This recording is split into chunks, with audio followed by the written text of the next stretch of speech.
परिस्थितियां कुछ भी रही हो, हवाएं कुछ भी चली हो, परंतु इस व्यक्ति ने कभी पार्टी का दामन नहीं छोड़ा, कभी पार्टी की नीतियों से विमुख नहीं हुआ। जो 5 बार पार्षद के रूप में इस नगर की, इस धरा की सेवा कर चुका है, ऐसा अनुभवी कार्यकर्ता, वैसे तो मेरे से तो बड़ा है ये, पर कार्यकर्ता के नाते एक निरा चेक किया हुआ सोने का टुकड़ा है। ऐसे कार्यकर्ता को पार्टी ने सम्मान दिया, और पार्टी ने सम्मान जो दिया, फैसले दिल्ली बैठ के हो जाते हैं, फैसले चंडीगढ़ बैठ के हो जाते हैं, परंतु कार्यकर्ता बहुत मुश्किल से हजम करते हैं। और शांति स्वरूप का फैसला चाहे दिल्ली में हुआ चाहे चंडीगढ़ में हुआ, परंतु कार्यकर्ताओं के कहने पे हुआ, और पूरा नेतृत्व यहां पर है। ये इस बात की गवाही है कि ये कार्यकर्ता आपका चेक किया हुआ कार्यकर्ता। प्रत्याशी और भी 4-5 थे, काबिल थे, सभी योग्य हैं, किसी की योग्यता पर कोई शक नहीं है, परंतु निर्णय तो किसी एक के पक्ष में करना होता है। पार्टी ने, पार्टी हाईकमान ने भाई शांति जी के लिए किया, तो आज मुट्ठी बंद करके एक मां के सपूत, एक मां के बेटे होकर हमने इस महायुद्ध को लड़ना है और सरसा को आपके सपनों का सरसा बनाना है। साथियों, बहुत सी चीजें हो सकती हैं, कोई व्यक्तिगत रूप से कोई किसी से नाराज भी हो सकता है, कोई पार्टी से भी नाराज हो सकता है, कोई पार्षदों का भी कहीं ना कहीं छोटा मोटा आपस में टकराव हो सकता है, परंतु लक्ष्य क्या है? लक्ष्य है नायब सिंह सैनी के हाथ मजबूत करने का, लक्ष्य है मोहनलाल बड़ौली जी के हाथ मजबूत करने का, लक्ष्य है नरेंद्र मोदी जी के हाथ मजबूत करने का, और लक्ष्य है हमारा जेपी नड्डा जी के हाथ मजबूत करने का। मेरे मित्रों, सभी पत्रकार और छायाकार साथीगण यहां पर उपस्थित है। आप लगातार इस चुनाव को कवर कर रहे हैं, परंतु मैं तो आज चुनाव के नाते तो पहली बार आया हूं, परंतु यहां की हवाओं का रुख दिल्ली और चंडीगढ़ तक ये आभास दे रहा है कि इस बार कमल खिलेगा, इस बार कमल खिलेगा। कल दोपहर 1 बजे से लेकर देर रात तक हमने नगर इकाई के लोगों के लिए, सभी नगर के मतदाताओं के लिए एक ऐसा वचन पत्र, एक ऐसा घोषणा पत्र तैयार किया जो आपकी सभी सुख सुविधाओं का ध्यान रखे, आपकी जरूरतों को ध्यान में रखकर एक अनुभवी टीम ने बैठकर उसको तैयार किया। स्वयं मुख्यमंत्री 4 घंटे उसमें बैठे, और आज उस घोषणा पत्र की छपाई शुरू हो गई है, और 24 तारीख को मुख्यमंत्री जी रोहतक की ऐतिहासिक धरा से वो चुनावी घोषणा पत्र, वो वचन पत्र उसको रिलीज करेंगे। जब वो आप घोषणा पत्र और चुनावी पत्र पढ़ोगे तो आपको अनुभव होगा कि भारतीय जनता पार्टी शहर में रहने वाले मेरे साथियों के लिए, मेरे मतदाताओं के लिए कितनी बड़ी सौगात लेकर आ रहा है।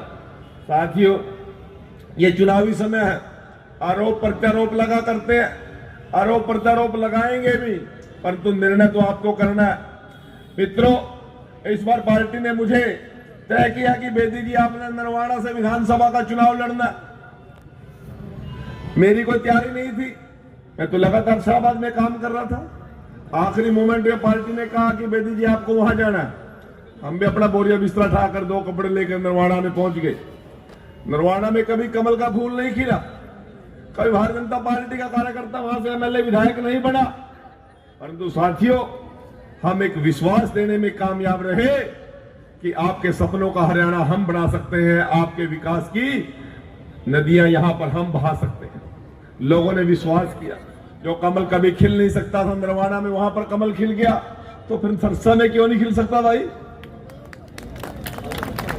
ये विश्वास कौन देगा? बताइए, कौन देगा विश्वास? भारतीय जनता पार्टी। कौन देगा विश्वास? दोनों हाथ खड़े करके मुट्ठी बंद करके बताओ ना।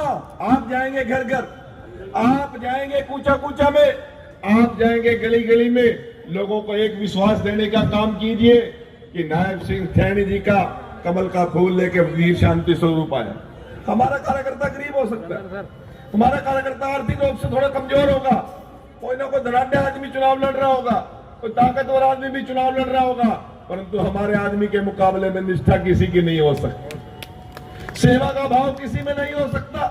एक ऐसा कार्यकर्ता जिसको हमने भी चेक किया, पार्टी ने भी चेक किया और आप लोगों ने भी चेक किया है। लड़ाकू आदमी है, समस्याओं को उठाने जानता है, समस्याओं को जूझने जानता है, समस्याओं का निपटान करने जानता है। साथियों, अभी पिछले दिनों मुख्यमंत्री जी आए, आप लोगों ने पार्लियामेंट की वोट दे दी। पार्लियामेंट की वोट देने के बाद जो बहन सांसद यहां से जीत के गई, हमारे ऊपर तो आरोप लग सकते थे कि बीजेपी वालों ने कोई पूछा नहीं, परंतु उन्हीं की पार्टी के नेता ने पूछा। वहां 5 MP बुलाए, उसमें शैलजा थी, कोनी 4 और बुला लिए। शैलजा बेड़े काट का क्या मिला आप लोगों को? बहन सुनीता थी, आपके लिए लड़ती थी, आपके हितों की बात करती थी। शैलजा को जिताकर क्या मिला? चलो वो गलती से हुई। 3-4 महीने पीछे जो शेर वर्गा आदमी सारा दिन आपके लिए लड़ता था, गोपाल कांडा, अब क्या आया? उसी की बात तो गोपाल बोल रहा था कि नायब सैनी बढ़िया मुख्यमंत्री है, बीजेपी बढ़िया पार्टी है। 2 महीने पीछे वही बात आपका इतिहास है, कांग्रेस का MLA बोलने लगा नायब सैनी बढ़िया आदमी है, बीजेपी बढ़िया पार्टी है। पर 2 महीने बाद कोई और आके कहेगा कि बीजेपी बढ़िया पार्टी है, नायब सैनी बढ़िया मुख्यमंत्री है, तो तारा कह को आया आदमी ऐसी मैंने को लो ना। समझे मेरी बात? समझ गए? समझ गए? तो साथियों, मैं आप लोगों को विश्वास देने के लिए आया हूं। 2 तारीख तक हम सारी की सारी टीम यहीं पर रहेगी। भाई दूड़ाराम जी भी, वेद भुल्ला जी भी, बहन सुनीता जी के हालांकि पाँव में थोड़ी दिक्कत थी, फिर भी मानता में पार्टी के सम्मान में इतनी दूर से चलकर आई हैं। हमारे सभी साथी यहाँ पर पूरी तरह आपके बीच में रहकर इस चुनाव को लड़ने का काम करेंगे। आप एक बार हौसला करके गली गली कूचे कूचे जाकर एक विश्वास देने का काम करें कि सरसा की धरती पर हम इस बार कमल का फूल फुलाने जा रहे हैं।